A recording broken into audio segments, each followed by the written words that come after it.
ഈ കുപ്പായത്തിൽ ഇങ്ങനെ അധികാരത്തിന്റെ നക്ഷത്രങ്ങൾ എത്രയൊക്കെ ചാർത്തി കിട്ടിയാലും അതിലോരോന്ന് ഫുട്പാത്തിൽ അഴിച്ചു വെച്ച് ഓടക്കച്ചവടം നടത്തുന്നീ. മനസ്സും അഭിമാനവും ശരീരവും അടക്കം വിൽക്കാനുള്ളത് മുഴുവനും ദേവദേവനെയും ബലരാമനെയും പോലുള്ള ഏത് എംബോക്കിക്കും മുന്നിൽ ഉരിഞ്ഞു വെച്ച് വിൽക്കുന്നീ. അവന്റെ അമ്മയുടെ red street statements. Joseph mark, ഇനി ഒരൊറ്റ തവണ കൂടി നീ ഈ മണ്ണിൽ കാലുകുത്തി പോയാല് പിന്നങ്ങ് പാലായില് നിന്റെ അമ്മായിയപ്പൻ മുൻമന്ത്രി കുഞ്ഞായപ്പച്ചന്റെ ബംഗ്ലാവിലെ ഗർഭാലസ്യത്തിയിരിക്കുന്ന നിന്റെ കെട്ടികളുണ്ടല്ലോ, സിസിലി ജോസഫ് മടച്ചേരി.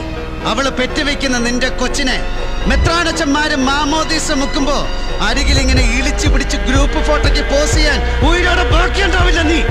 പകരം ചത്ത് ഭിത്തിയിലിരിക്കും നീ, ഇതാ ഇങ്ങനെ ചെത്തിയെടുത്ത പോലെ.